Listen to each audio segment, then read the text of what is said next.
Inspirasi firman sinar kasih. Overtime. Kejadian 31 ayat 40.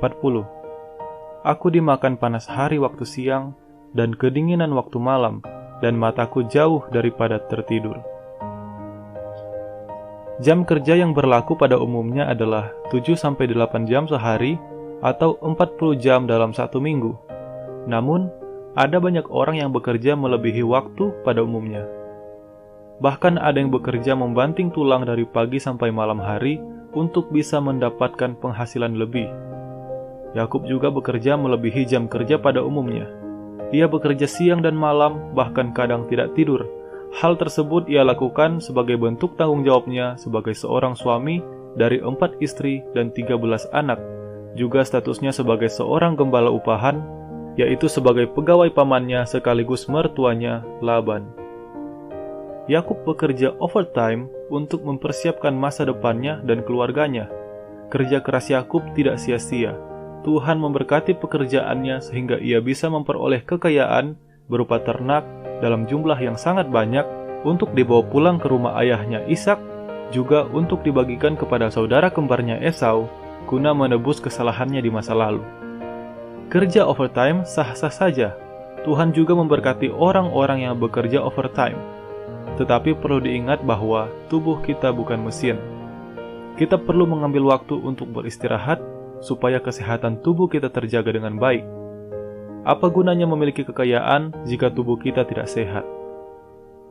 Kita juga perlu mengambil waktu untuk menjaga kesehatan rohani kita. Jangan sampai kita lupa bersekutu dengan Tuhan atau meninggalkan waktu ibadah. Mari kita berdoa.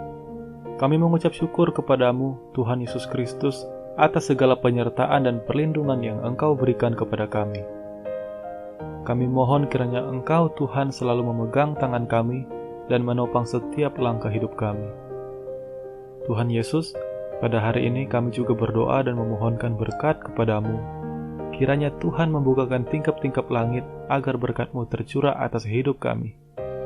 Ampunilah segala dosa dan kesalahan kami, entah yang kami lakukan dengan kesengajaan ataupun tanpa kesengajaan, supaya jangan kiranya dosa kami menjadi penghalang bagi curahan berkat-Mu atas kami.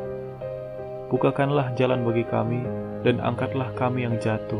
Pulihkanlah kembali hidup kami ya Tuhan, bila mana ada di antara kami yang berada dalam situasi krisis kesehatan, ekonomi, maupun relasi bersama orang-orang di sekitar kami.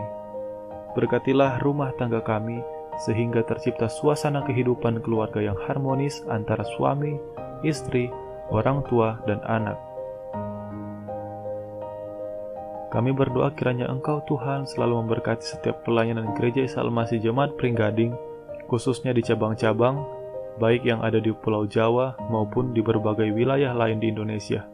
Tuhan berkati para penanggung jawab cabang yang telah melayani jemaat-Mu dengan penuh kesetiaan, dan Tuhan urapi dengan hikmat dan kuasa Roh Kudus, agar pelayanan yang mereka kerjakan sungguh-sungguh menjadi pelayanan yang berdampak luas, membuat banyak orang mengenal dan percaya kepadamu sebagai Tuhan dan Juru Selamat. Kami juga berdoa untuk kampus Sekolah Tinggi Teologi dan Entrepreneurship Pringgading sebagai bagian dari pengembangan pelayanan di GIA Jemaat Pringgading. Berkatilah setiap mahasiswa-mahasiswi yang telah Engkau utus dan saat ini sedang menempuh proses pendidikan di STEP. Berikan mereka kesetiaan, ketekunan, dan kerelaan hati untuk dibimbing dan dibentuk menjadi hamba-hamba-Mu. Berkatilah orang tua dan keluarga mereka dimanapun berada. Kami berdoa untuk proses penerimaan mahasiswa baru yang sedang berjalan. Kiranya Tuhan memberkati dan Engkau sendiri yang mengutus para generasi muda gereja untuk berstudi di STEP. Terima kasih Tuhan, inilah doa dan ucapan syukur kami. Hanya di dalam nama Tuhan kami Yesus Kristus, kami berdoa dan mengucap syukur. Amin.